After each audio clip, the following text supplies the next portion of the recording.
Hi friends. आज का discussion का टॉपिक है हेपेटाइटिस बी इन्फेक्शन। तो बहुत सारे पेशेंट्स मेरे पास आते हैं जिन्होंने यह देखा होता है कि ब्लड रिपोर्ट्स में उनको hepatitis B surface antigen positive आया है और वो बहुत ही ज़्यादा घबरा जाते हैं। तो इसलिए आज हम इस टॉपिक पे डिस्कशन करेंगे। हेपेटाइटिस का मतलब है लीवर में इन्फ्लेमेशन यानी स्वेलिंग का होना। लीवर में इन्फ्लेमेशन या स्वेलिंग कई वजहों से हो सकती है, जिसमें हेपेटाइटिस बी एक कॉमन फैक्टर है।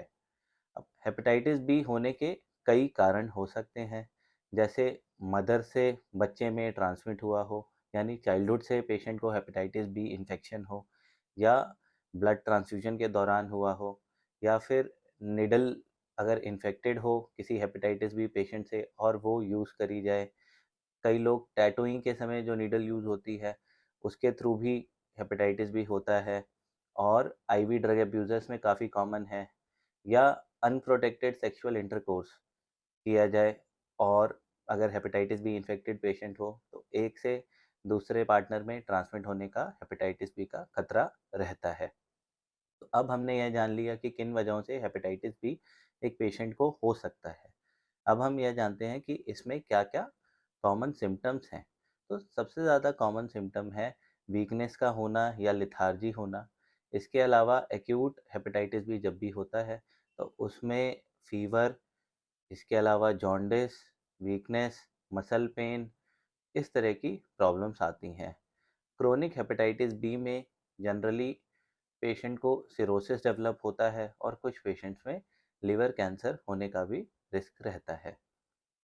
अब अगर किसी एक पेशेंट को hepatitis B surface antigen positive आया है तो वो पेशेंट एक्यूट इन्फेक्शन में हो सकता है।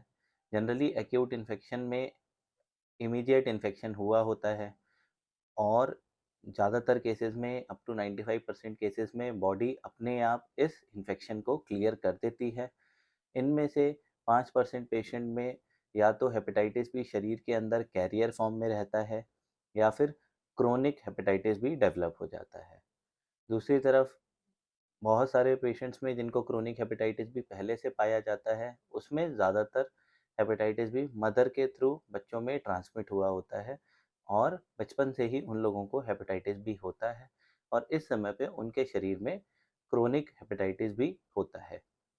अब यह पता लगाने के लिए कि पेशेंट को एक्यूट हेपेटाइटिस बी इन्फेक्शन है, क्रोनिक हेपेटाइटिस बी इन्फेक्शन है, या बहुत ही सीवियर इन्फेक्शन है या माइल्ड इन्फेक्शन है, इन सब चीज़ों को पता लगाने के लिए बहुत सारे टेस्ट करने की ज़रूरत होती है। जो मोस्ट कॉमन टेस्ट हैं वो है हेपेटाइटिस बी सरफेस एंटीजन, जिससे यह पता चलता है कि हेपेटाइटिस बी इन्फेक्शन है या नहीं है। दूसरा टेस्ट है हेपेटाइटिस बी ई एंटीजन, जिसमें यह पता चलता है कि वायरस की इन्फेक्टिविटी या मल्टीप्लिकेशन बहुत ही ज़्यादा फास्ट हो रही है बॉडी में या नहीं हो रही है। तीसरा टेस्ट है हेपेटाइटिस बी वायरस का डीएनए लेवल क्वांटिटेटिव, जिसमें यह पता चलता है कि कितना लेवल है हेपेटाइटिस बी का बॉडी में, कितनी कॉपीज़ हैं हेपेटाइटिस बी इन्फेक्शन की। अब अगर हमने यह सब पता लगा लिया है तो साथ ही साथ हमें कुछ टेस्ट और कराने होते हैं, जैसे कि लीवर फंक्शन टेस्ट, जिसमें यह देखा जाता है कि लिवर एंजाइम्स कितने बढ़े हुए हैं।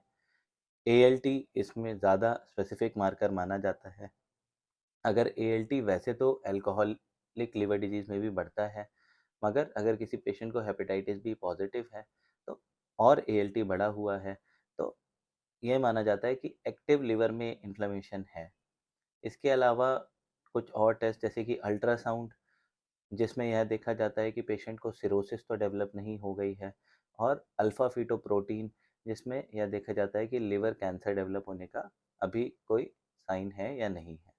तो यह सब टेस्ट कराने के बाद हम यह आइडेंटिफाई करते हैं कि पेशेंट एक्यूट वायरल हेपेटाइटिस में है, या कैरियर फेस में है, या क्रोनिक वायरल हेपेटाइटिस है। तो अगर पेशेंट को एक्यूट वायरल हेपेटाइटिस है तो इसमें ज़्यादातर पेशेंट्स को ट्रीटमेंट की ज़रूरत नहीं होती है, सिर्फ सपोर्टिव मैनेजमेंट करने की ज़रूरत होती है। 95% से ज़्यादा पेशेंट्स अपने आप रिजॉल्व हो जाते हैं विद टाइम, और बाद में हमें टेस्ट करके बस यह देखना होता है कि इनमें कहीं कैरियर स्टेज या क्रोनिक हेपेटाइटिस भी तो डेवलप नहीं हो रहा है। दूसरी तरफ अगर पेशेंट कैरियर स्टेट में है और कोई लिवर फंक्शन टेस्ट में डिरेंजमेंट नहीं है, अल्ट्रासाउंड में भी लिवर नॉर्मल है, तो ऐसे पेशेंट में सिर्फ फॉलोअप ही करना होता है।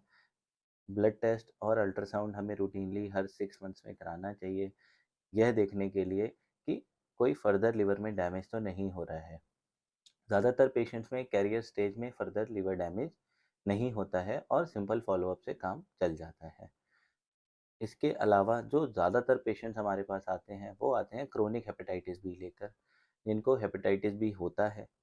इनका हेपेटाइटिस बी वायरस का डीएनए लेवल भी हाई होता है।